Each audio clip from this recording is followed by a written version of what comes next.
ഗസയിൽ night life തിരിച്ചു വന്നിരിക്കുന്നു. ഇസ്രായേലിൻ്റെ കടുത്ത ക്രൂരതകളും ഉപരോധവും നിലനിൽക്കുമ്പോഴും ഫലസ്തീനികളുടെ അത്ഭുതകരമായ അതിജീവനം. ഗസ സിറ്റിയിലെ ഹോളി ഫാമിലി ചർച്ചിൽ ക്രിസ്മസ് ഒരുക്കങ്ങളും തുടങ്ങിക്കഴിഞ്ഞു. എങ്ങനെയാണ് ഗസ ജീവിതത്തിലേക്ക് തിരിച്ചു വരാൻ ശ്രമിക്കുന്നത്? നോക്കാം. ദേശാന്തരത്തിലേക്ക് സ്വാഗതം.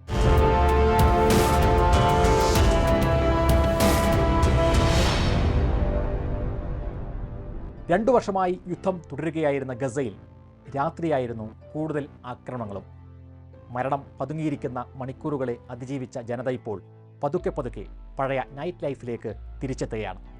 വെളിച്ചമുള്ള തെരുവുകൾ, തുറന്ന കടകൾ, വൈകിയുള്ള കുടുംബ ഒത്തുചേരലുകൾ, ഇവയാൽ സമ്പന്നമായിരുന്നു ചരിത്രപരമായി തന്നെ ഗസയുടെ രാത്രികാലം. അവിടേക്ക് വീണ്ടും പിച്ചവെക്കുകയാണിപ്പോൾ ഫലസ്തീനികൾ. ഇസ്രായേൽ ആക്രമണത്തിൽ ഗസയിലെ വൈദ്യുതി ഗ്രിഡ് ആകെ തകർന്ന് തരിപ്പണമായിട്ടുണ്ട്. ജനറേറ്ററുകൾ, സോളാർ പാനലുകൾ, കാർ ബാറ്ററികൾ തുടങ്ങിയവ ഉപയോഗിച്ചാണ് ഫലസ്തീനികൾ വൈദ്യുതി നിർമ്മിക്കുന്നത്. ഇപ്പോൾ ഇതിന് വലിയ സാമ്പത്തിക ബാധ്യതയുണ്ട്.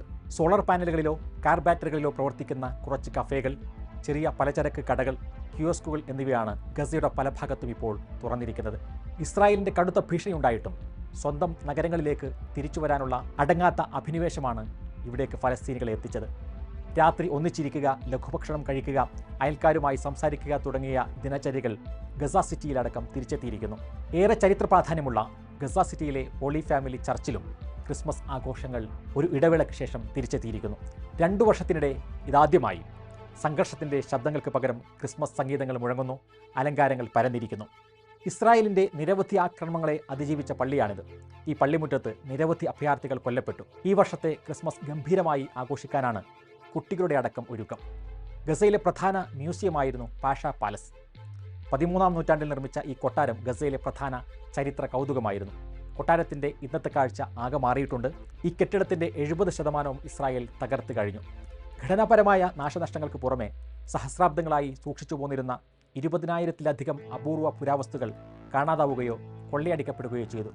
ഫലസ്തീൻ സംസ്കാരത്തെ ഇല്ലാതാക്കാനുള്ള ശ്രമത്തിൻ്റെ ഭാഗമായി ഇസ്രായേൽ നടത്തിയ കരുതിക്കൂട്ടിയുള്ള അധിനിവേശമായിരുന്നു ഇവയെല്ലാം. നൂറ്റാണ്ടുകളായി ഗസയിൽ നിലനിൽക്കുന്ന നാഗരികതയുടെയും മതസൗഹാർദ്ദത്തിൻ്റെയും വലിയ മാതൃകകളാണ് കൊള്ളയടിക്കപ്പെട്ടത്.